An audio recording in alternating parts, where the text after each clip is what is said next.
So today we are going to be learning about the Colorado Strategic Wildfire Action Program, or COSWAP, and we're specifically going to be learning about the Workforce Development Program. I'm very excited to have the COSWAP team back on Branching Out. They also did a session for us last year where they kind of talked through the grant and then took some recommendations for how to move it forward in future years because it's still pretty new. So thank you both so much for coming back. I'll go ahead and introduce them real quick and then we'll get started. So today we've got Courtney Young. She is a program administrator for the COSWAP program at the Department of Natural Resources. And then Roberta Anderson is the program assistant for the COSWAP program. And I'm sure they'll tell you a little bit more about themselves as we go. So with that, I'll go ahead and pass it over to you. Thanks, Katie.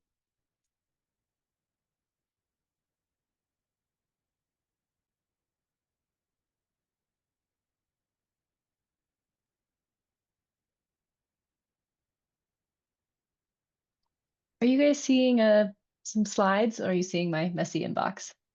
Seeing slides. Okay, great. I'm always worried about that. Thanks so much for having us, Katie.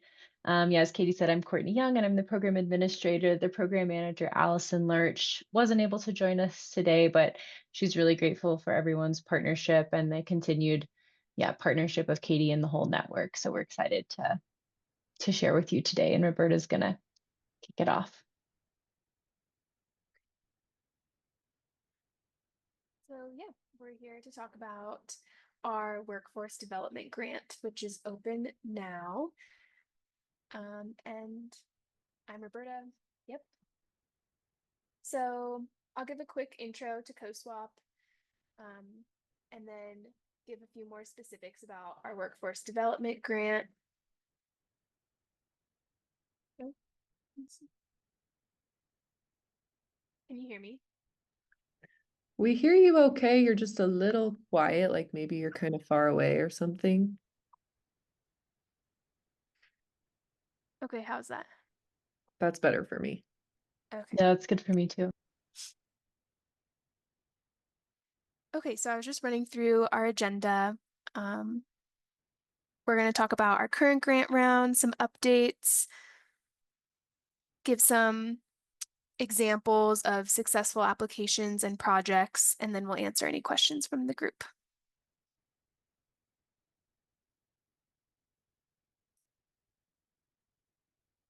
Okay, so like Katie said, COSWAP stands for the Colorado Strategic Wildfire Action Program, which was created in 2021 by the Colorado Legislature after the 2020 fire season,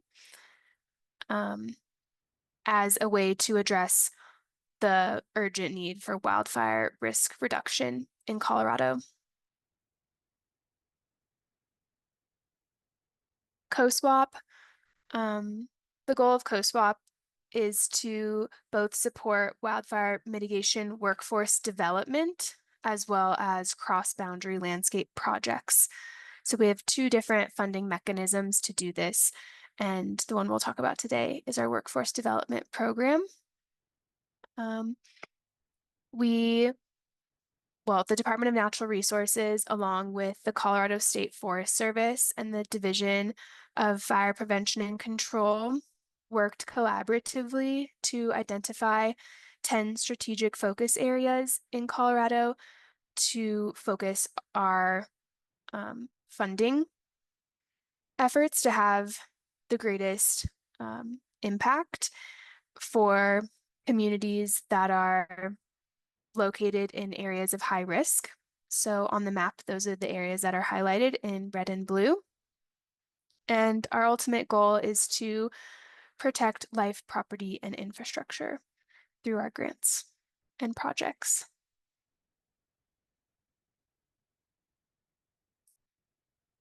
So our workforce development grant focuses on building up the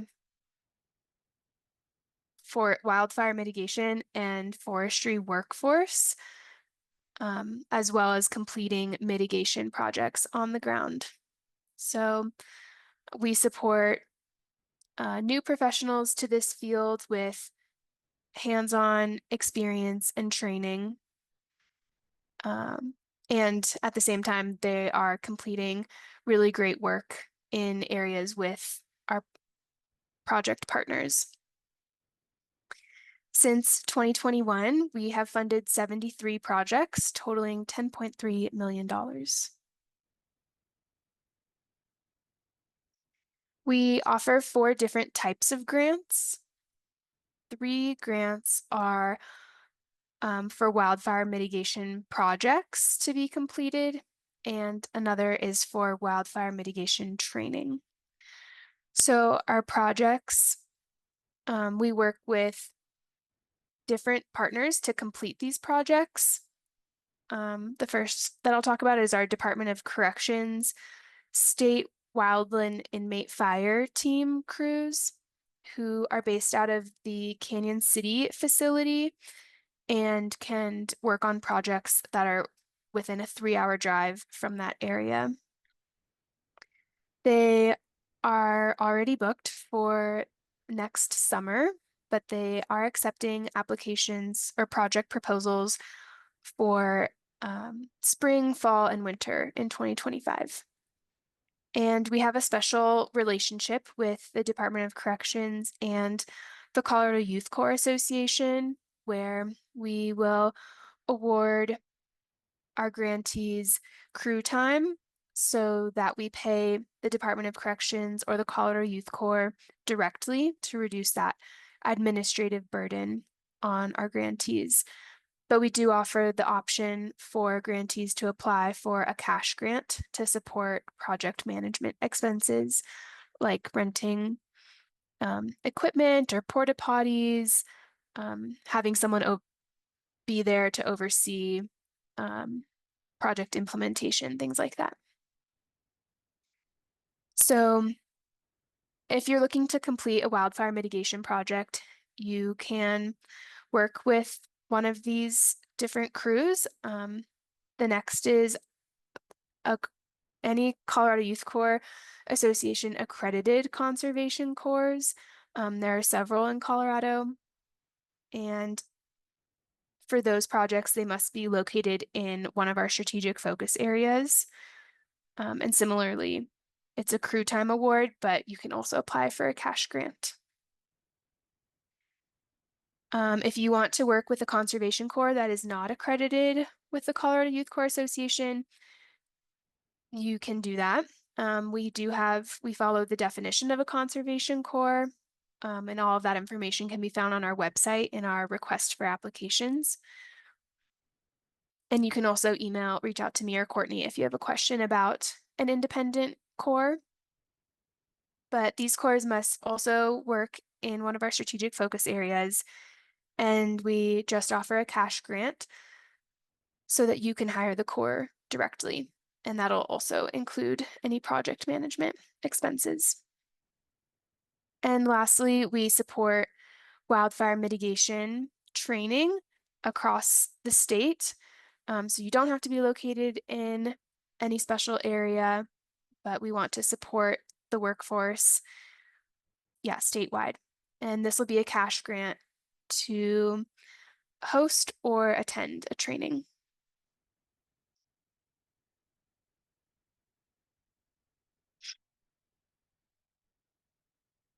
So the goal of COSWAP is to reduce wildfire risk, and our projects mostly do this through fuels reduction, which can look like forest thinning, fuel breaks, prescribed burns. I would say that your project proposal or your prescription should be developed based on your needs and the area and the capabilities of your project partners.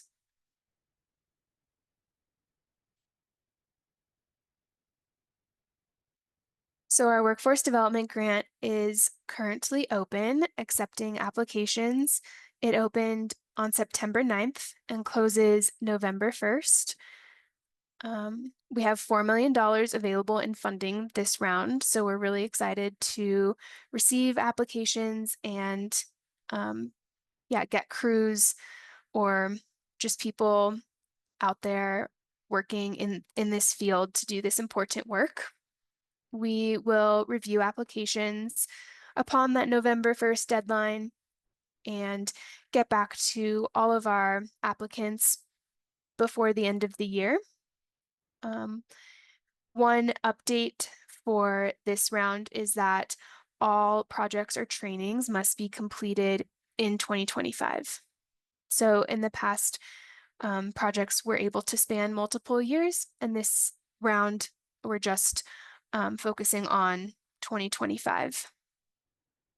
Some other changes this year is that homeowners associations and property owners associations are no longer eligible applicants to apply on their own, but if you are an HOA or a POA, you can partner with one of our eligible applicants, like local government or a nonprofit, and you can work with them to still complete your project.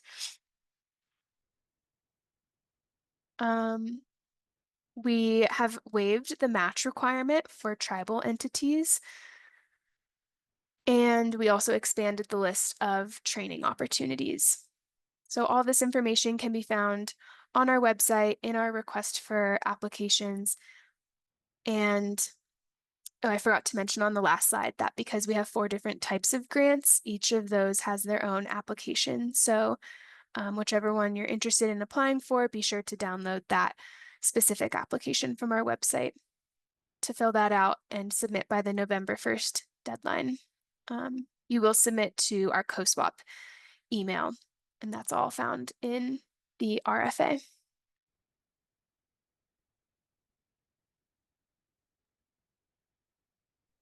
Thank you, Roberta. I am just going to run through some examples and some qualities that make projects successful, and then we can have a conversation. You guys can ask questions, and we can get into more specifics, however this group is interested.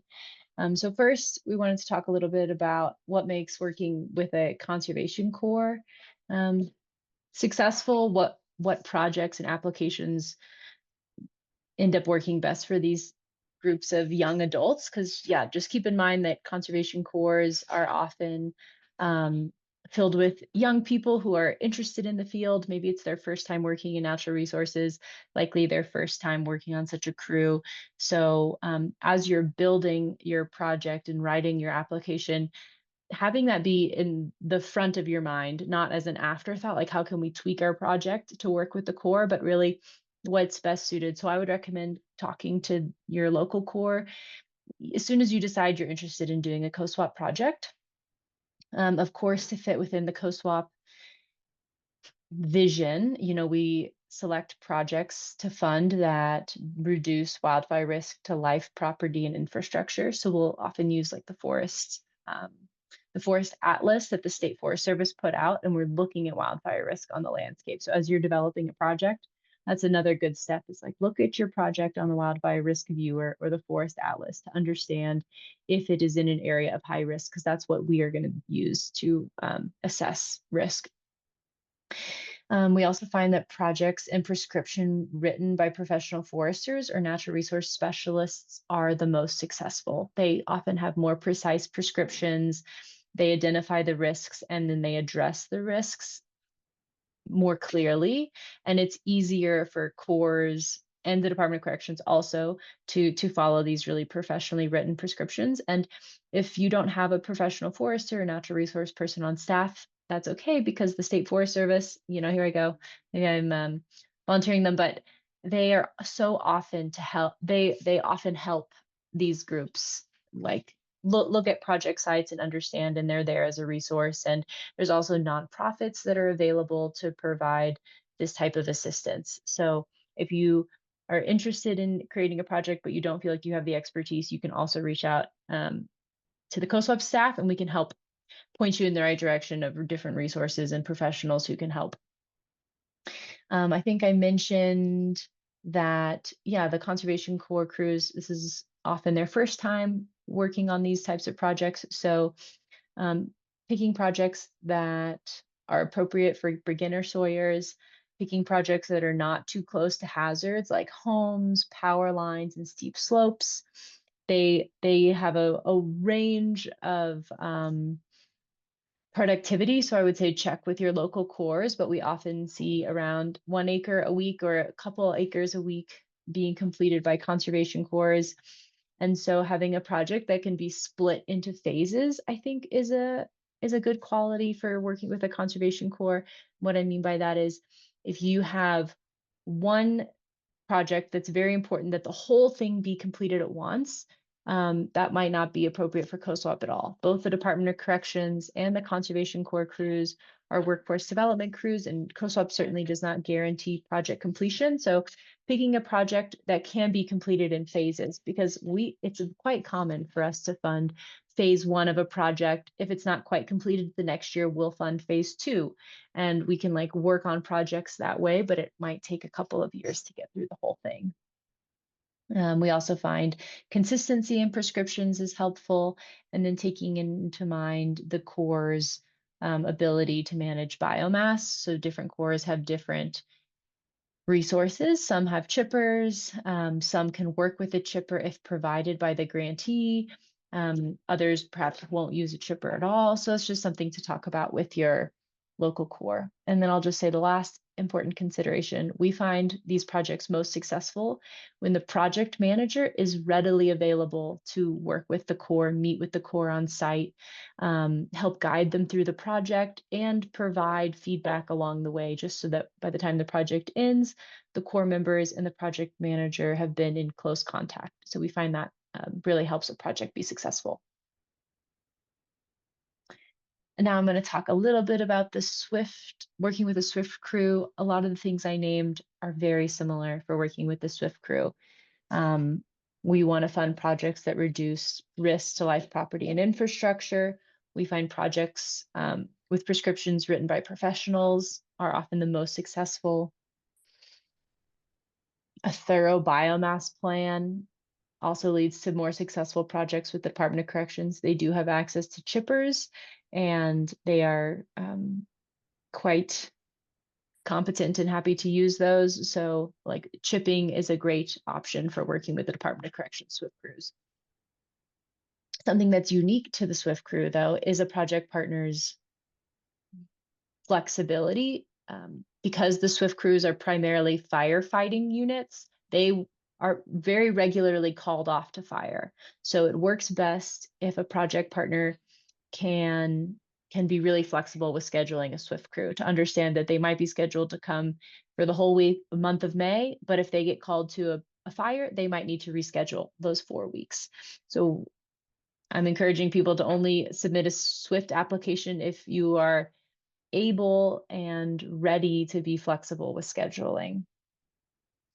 We also find projects that span a single property ownership is best for the Department of Corrections, since there are additional considerations like public interfacing with the public and having private camping locations. It often makes it easier if the SWIFT crew is not moving around a bunch of different parcels, but rather have like a more centralized location to work. So those are some of the things we've thought about that make working with the Department of Corrections go more smoothly. This is a list of the training opportunities funded through COSWAP, and this is not necessarily exhaustive. If there's a training that a workforce group would like to receive, you can always ask the COSWAP team, and with a compelling enough argument, we are likely to say yes. Because COSWAP is still new, this list is evolving each year and changing. It is important that the workforce being trained be one that's actually doing work. So we're not interested really in funding hypothetical workforce groups, but if it's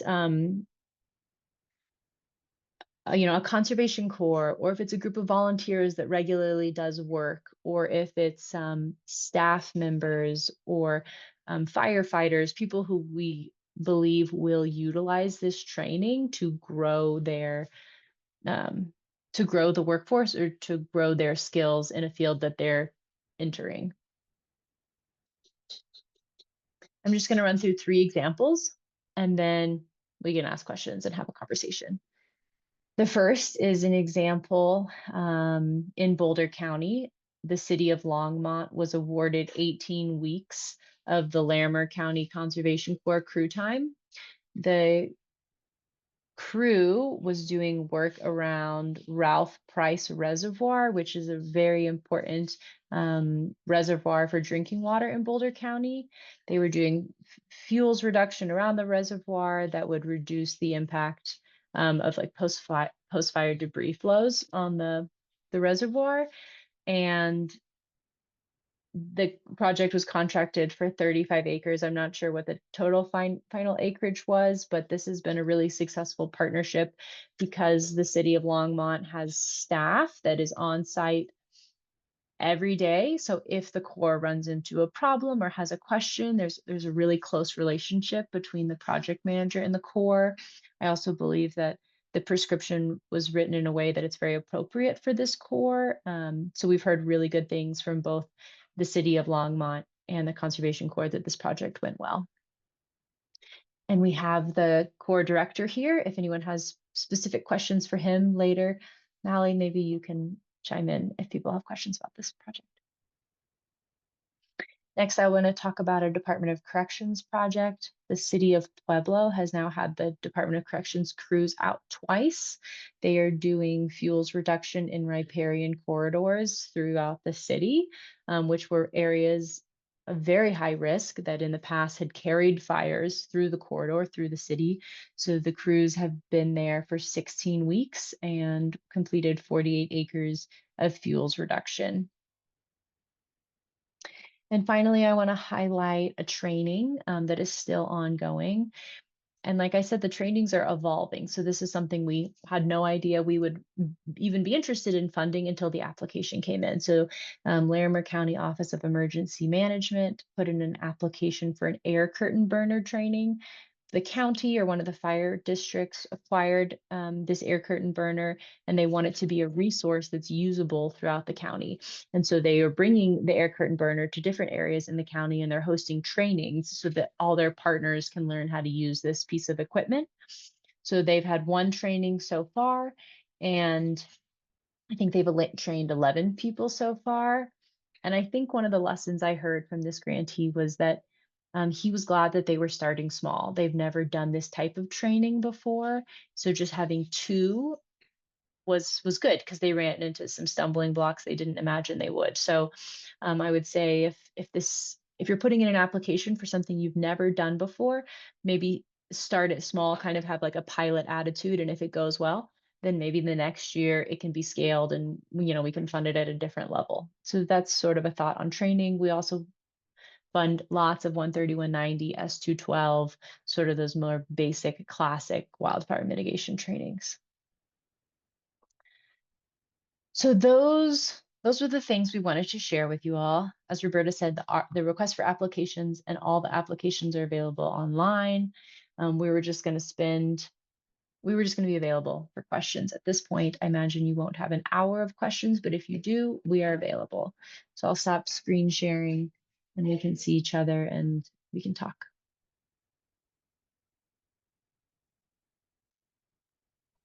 Awesome. Thanks so much, Courtney and Roberta. I will pause for a second and see if anyone has questions. Go ahead, Megan. See if I can get my technology working. Question for both of you. This is more in terms of potentially new trainings. We're looking at formalizing our ambassador programs, and a lot by formalizing, I mean training them more, both to be ambassadors and then train, kind of like a train the trainer thing. We would be starting small because we have people who could already be ambassadors but haven't gone through any sort of formalized program.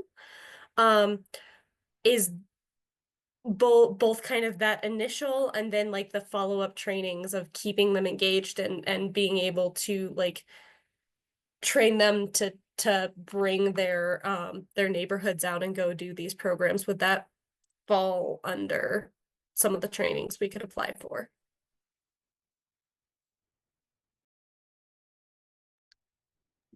Courtney, you're muted. Of course, I am. Thank you. I was saying, from what I've heard, that you just say quickly, it does sound like that's something that could be a training. I think something to, keep in mind is,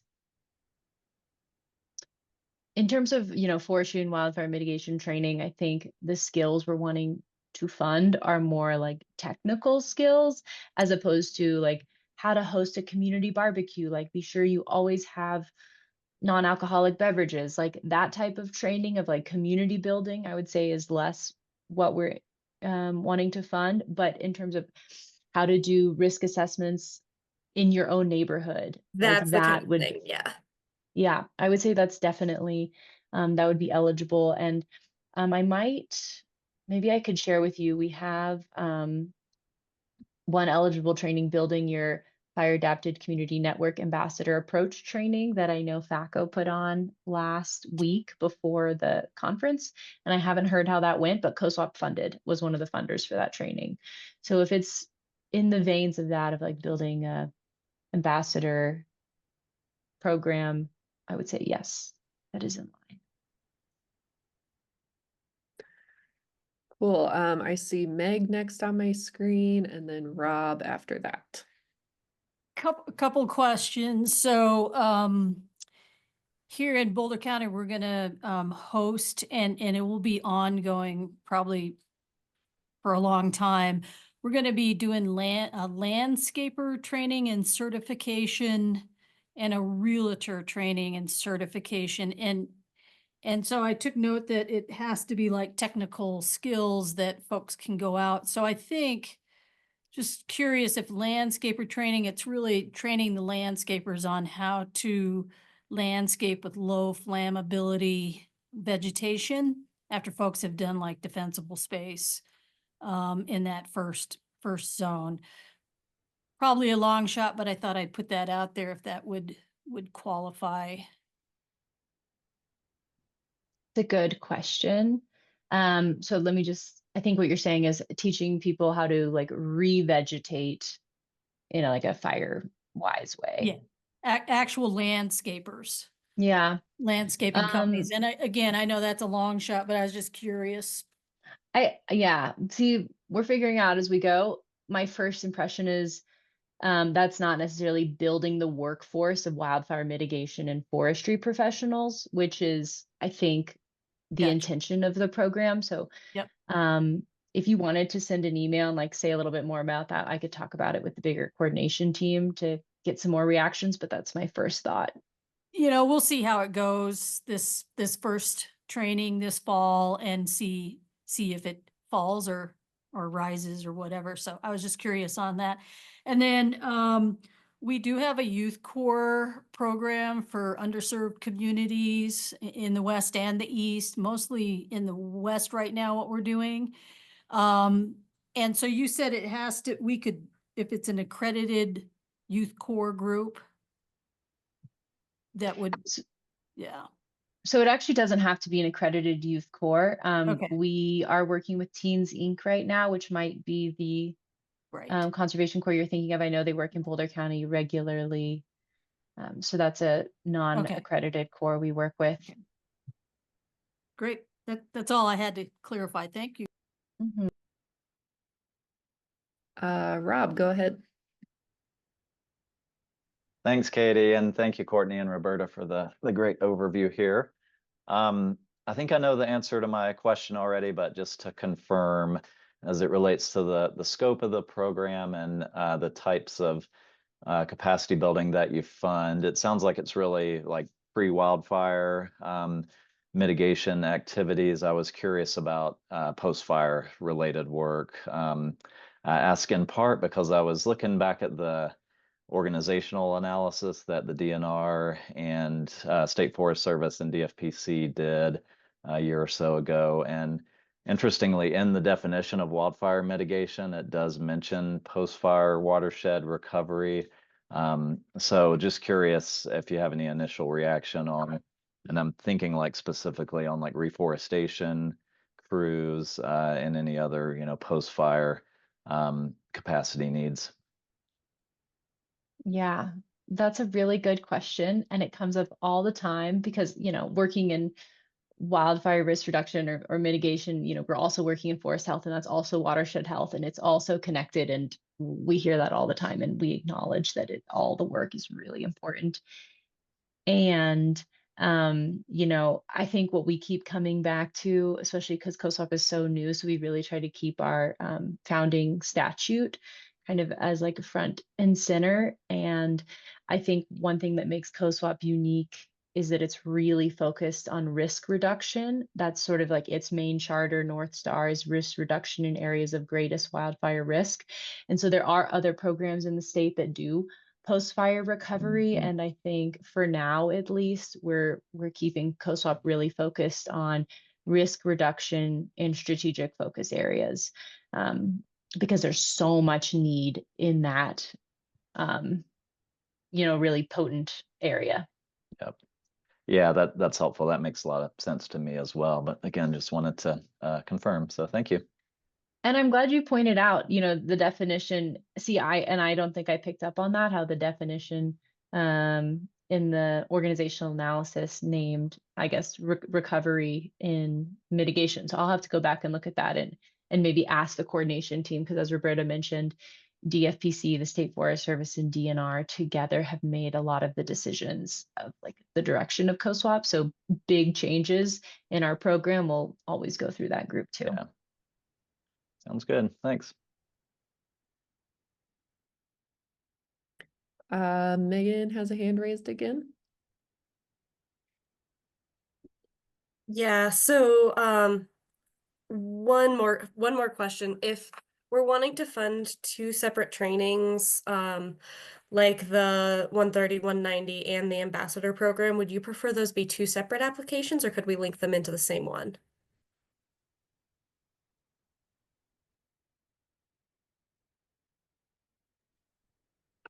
It's a good question.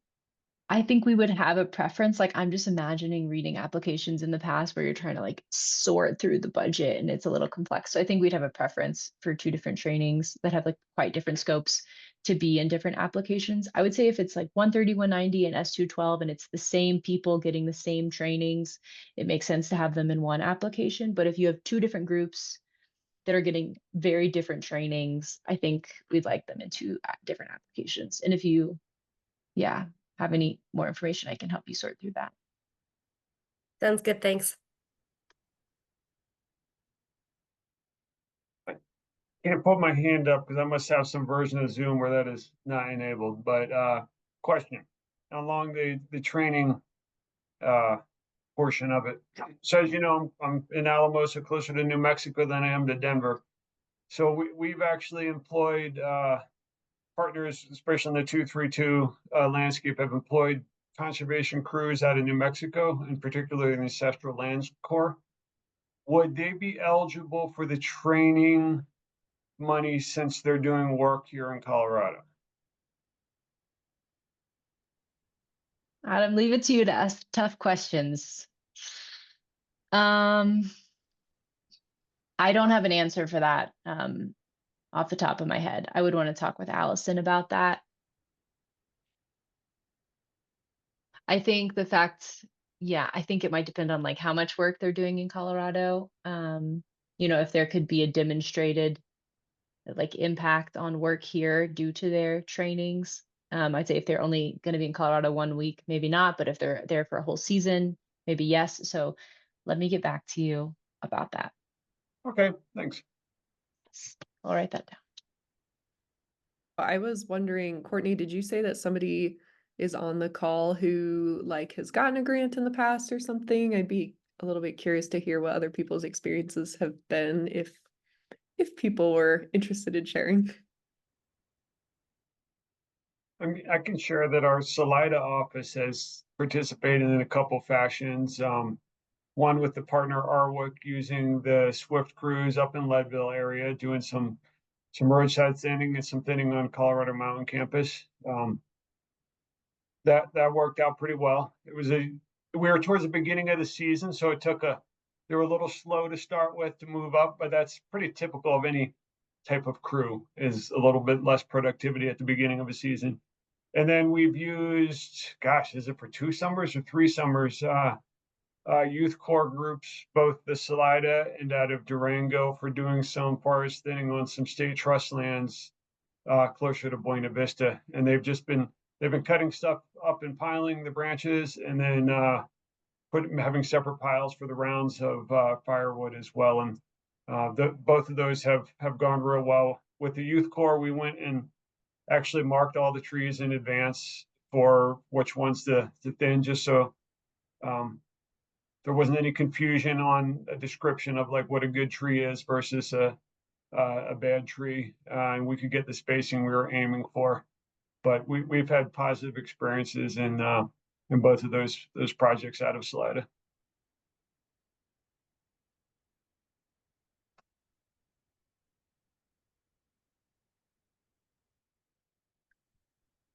Awesome. Thanks for sharing that. Any other questions, comments, ideas for Courtney and Roberta?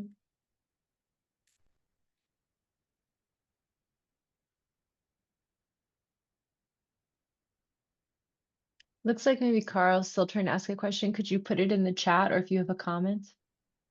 We can't hear you.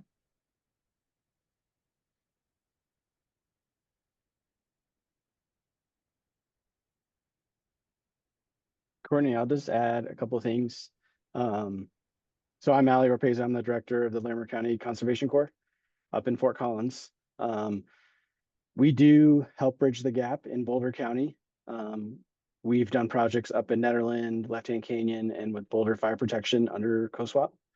So Meg, if you need additional resources, we can definitely talk about what that looks like. Us and Mile High Youth Corps out of Denver can kind of bridge that gap, because Boulder County Youth Corps is a 14 to 17-year-old conservation corps, so they're not a part of the mitigation work that can be done with chainsaws.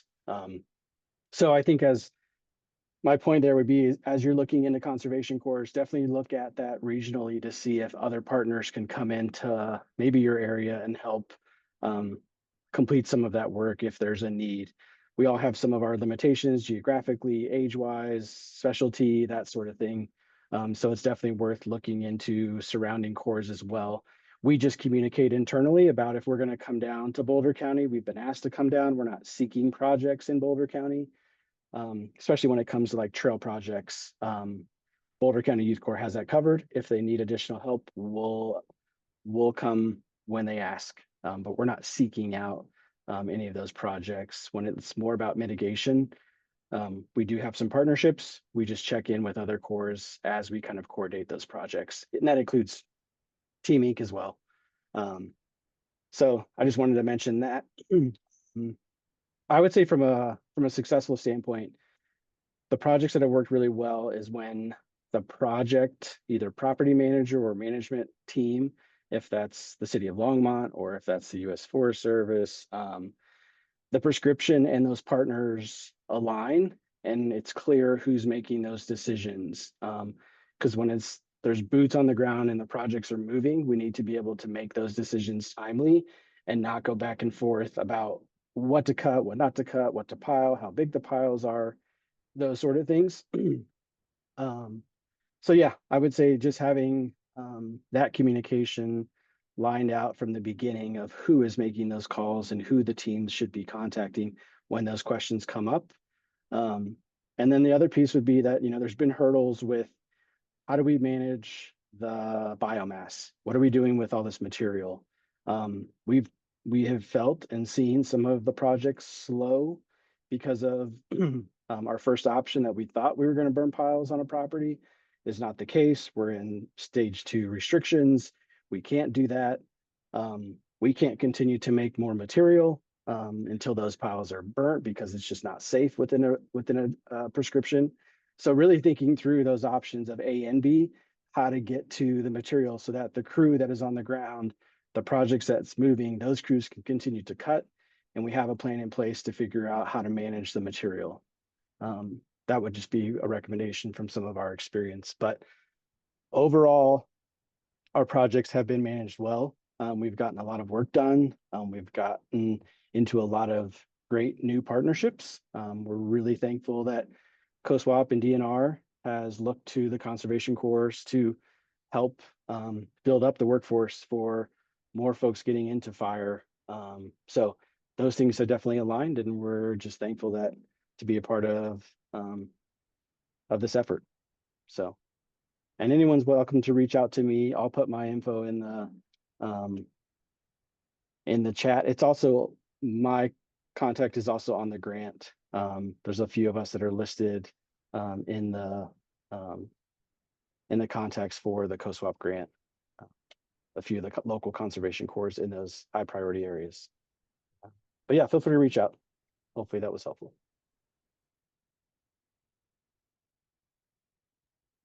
Super helpful. Thank you for sharing that experience. Well, seeing no other questions, I think we probably will go ahead and wrap up. And yeah, maybe Courtney and Roberta, if you just want to hang out while people hop off, just to make sure that nobody else needs to stick around and ask anything. But thank you all so much for coming. Thanks again to Courtney and Roberta for sharing about this program. I really appreciate this connection that we have to you guys with the Forest Collaboratives Network. So yeah, thanks for coming, everyone, and good luck with your applications.